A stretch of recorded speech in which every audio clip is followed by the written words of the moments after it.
Now what I'm going to do is show you guys how to use up some of the grill space on your smoker to make some potatoes. Something that I like to do is use as much of the grill space as I can inside the smoker. When you had to build a fire, then you have to maintain a fire. It's always good to use up all the space inside your smoker as much as possible. That way you can get the most out of your efforts and what you're doing. What I'm going to do is just show you guys one of the things that I do with potatoes where I bake them in the smoker. Potatoes are really good for smoking. They have a lot of antioxidants in them, which means that they really absorb the smoke flavors well and actually taste pretty good with it. I've done it a few times now. It's a really simple thing to do. It's really easy. All you do is just get your potatoes, whatever you like. These are just russet potatoes. You want to rinse them off beforehand, of course, get the dirt off of them, and then just put them on a rack like that, like what I have them now, so that they can dry out and get ready for prepping them for the smoker. What I got here is just a mix of granulated garlic, granulated onion powder, coarse ground black pepper, and kosher salt. I'm going to sprinkle this on them real quick. They don't go in the smoker very long, maybe an hour or two, so I'll just use some canola oil as a binder. You can use whatever oil you like. Oil is just quick and easy for something like this. Temperature in your smoker, it doesn't really matter much. You just have to put them in there for whatever temp you're cooking your meat at.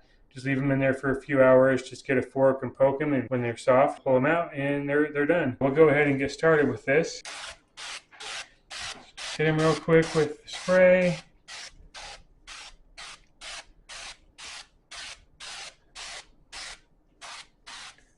And just get our seasoning, and we're just going to quickly go over them. You can use whatever seasoning or whatever rub you like. I just like to keep it simple, kind of make my own with the granulated garlic and onion powder, and then the kosher salt and coarse ground black pepper.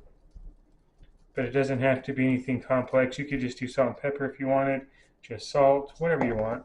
And then we'll just flip them over and do the other side, and that's it. And then once we're done with this part, I'll throw them in the smoker and just let them sit there until they're nice and soft and they're done, and pull them out, enjoy them. So the good thing about this is it just makes the skin, crispy, makes it good, kind of like a twice baked potato, like skin type texture. Other than that, they taste good. They taste like a regular potato. Just a way to use up the space in your grill, not have to use your oven. Here's what I'm talking about with the potatoes. You just put them in here. Here's my chickens that I'm cooking. You just pack them in wherever you can. Just use up that grill space, especially the grill space up by the, the firebox. You don't usually use that space very much, but it's actually a good spot for potatoes. You can cook potatoes as fast or as slow as you want. But that's really all that there is to it. You just put them in there anywhere you can. Pack them around your meat. Whatever meat you're cooking, whatever temp you're cooking your meat at, cook the potatoes at that same temp and let them go. And then, like I said, just use a fork to kind of poke test them, and when they feel soft, just pull them out, eat them up, and they're done. Now I'm just going to come out here and just do a quick check on these potatoes. That's really all it is. You just poke them with a fork, pull it out. Super. That one went in nice and soft and smooth. Same thing with this one here. Just check them all the way. So I've got my chickens out, they're done, so I moved these potatoes up, but potatoes are done, ready to be pulled off, and you can eat them anytime now. But there we go, that's all there is to them. Now that they're done, I'm just going to pull them out, just serve them up like normal baked potatoes.